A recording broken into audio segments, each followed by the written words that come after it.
Hello दोस्तों, सक्षम this side. आज की वीडियो में हम जानेंगे कि शेयर क्या होता है। आप अपने रिलेटिव्स या फ्रेंड्स से सुनते रहते होंगे कि उन्होंने शेयर मार्केट में पैसा लगाया और उन्हें 5 या 10 हज़ार का फ़ायदा हुआ।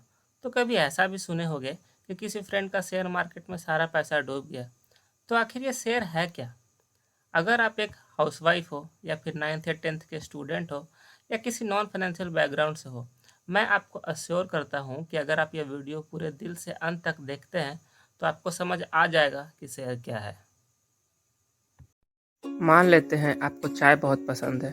एक दिन चाय पीते पीते आपको एक सवाल आया कि क्यों ना चाय की टपरी खोली जाए। फिर आपने चाय की टपरी खोली और वहाँ बहुत सारे लोग चाय पीने आने लगे और आपको बहुत फ़ायदा हुआ। तो आपने सोचा कि अगली गली में भी एक टपरी होनी चाहिए, पर एक और टपरी के लिए थोड़े पैसों की ज़रूरत थी। तो आपने सोचा अपने दोस्त के साथ पार्टनरशिप कर लिया जाए। आपका दोस्त अपना जो पैसा लाया था उससे एक और टपरी खुल गई और आप दोनों प्रॉफिट को आधा आधा बांटने लगे। फिर धीरे धीरे प्रॉफिट बढ़ा और आप दोनों ने एक कैफ़े खोल लिया। कुछ दिन बाद आपका चाय लोग बहुत पसंद करने लगे। तो आप और आपके दोस्त ने सोचा कि चाय की चाह का कैफ़े शहर में 4-5 जगह खोला जाए, पर इसके लिए आपको 2 करोड़ रुपए की ज़रूरत थी। तो आप दोनों ने बैंक से लोन लिया और शहर में अब आपके 6 जगह कैफ़े हैं। पूरे शहर में अब बस आपके चाय की ही बात होती है। यूट्यूब और इंस्टा की वजह से अलग अलग स्टेट के लोग भी अब आपके चाय के बारे में जानने लगे और आपके चाय की डिमांड बढ़ने लगी। तो आप और आपके दोस्त ने सोचा कि अब भारत के हर शहर में आपका चाय की चाह का कैफ़े होना चाहिए और हर शहर में कैफ़े खोलने के लिए आपको 500 करोड़ रुपए की ज़रूरत थी। आप बैंक से लोन मांगने गए तो बैंक ने इतनी बड़ी रकम का लोन देने से मना कर दिया, पर हर स्टेट में लोग आपके चाय की बहुत तारीफ कर रहे थे। तो आपने सोचा कि क्यों ना लोगों से ही पैसे लिए जाए। तो आपने अपनी चाय की कंपनी बनाई और अपनी कंपनी को स्टॉक मार्केट में रजिस्टर करवाया और अपने मार्केट में अपने कंपनी के 1 करोड़ शेयर्स को निकाला। हर शेयर मान लेते हैं 500 रुपये का था और आम जनता ने आपके कंपनी के सारे शेयर्स खरीद लिए। अब ये सब करने से फ़ायदा क्या हुआ?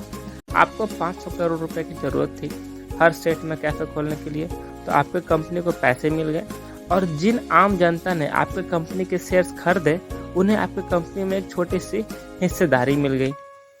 जैसे पहले आप और आपका दोस्त 50-50% के हिस्सेदार थे, पर अब मान लीजिए आपका और आपके दोस्त का हिस्सेदारी 30-30% का रहा और बाकी लोग जिन्होंने आपके कंपनी के शेयर्स खरीदे उन सबको मिला के हिस्सेदारी 40% रहा।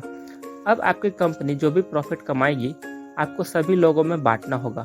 जैसे मान लीजिए मेरे पास आपके कंपनी के 10 शेयर्स हैं, तो मुझे 10 शेयर्स के हिसाब से कंपनी का प्रॉफिट मिलेगा और इसी प्रॉफिट को हम डिविडेंड बोलते हैं। तो शेयर्स आया कहाँ से ये तो पता चल गया, पर अब शेयर मार्केट में लोग प्रॉफिट या लॉस कैसे करते हैं उसको समझा जाए। मान लीजिए आपके कंपनी के 10 शेयर्स मेरे पास है, जिसे मैंने 500 रुपये पर शेयर में खरीदा था। मतलब मैंने 500 गुने 10 5,000 रुपये लगाया और कुछ दिन में खबर आया कि आपके कंपनी का प्रॉफिट 5 गुना बढ़ गया है। तो नए लोग आपके कंपनी के हिस्सेदार बनना चाहेंगे, मतलब आपके कंपनी का शेयर खरीदना चाहेंगे, पर वो शेयर तभी खरीद पाएंगे जब पुराने लोग अपना शेयर बेचेंगे। जैसे मेरे पास 10 शेयर है, तो आज अगर मैं शेयर बेचता हूँ तो क्या मैं 500 में ही बेच दूँ जितना मैं खरीदा था? ऑफ कोर्स नॉट, क्योंकि अब कंपनी का प्रॉफिट बढ़ गया है। बहुत लोग शेयर खरीदना चाहते हैं, तो मैं अपना शेयर 600 में बेचने का ट्राई करूंगा और अगर 600 में बिक गया तो 600 इंटू 10 6,000 रुपीज़, मतलब मुझे शेयर बाजार से 1,000 रुपये का फ़ायदा हुआ। बट अब हम कंपनी के हिस्सेदार नहीं रहे। अब कंपनी के हिस्सेदार वो बन गया जिसने मुझसे शेयर खरीदा। और वही लॉस तब होता है जब कंपनी के बारे में बुरी खबर आए। जैसे मान लेते हैं आपकी कंपनी को लॉस हो गया, तो हम ऐसे कंपनी के हिस्सेदार क्यों बनेंगे जो लॉस कर रही है?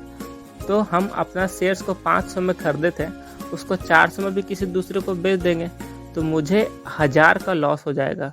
तो ये थी शेयर के बारे में पूरी जानकारी। जहाँ शेयर बाज़ार एक समुद्र है, तो ये वीडियो बस एक शुरुआत है।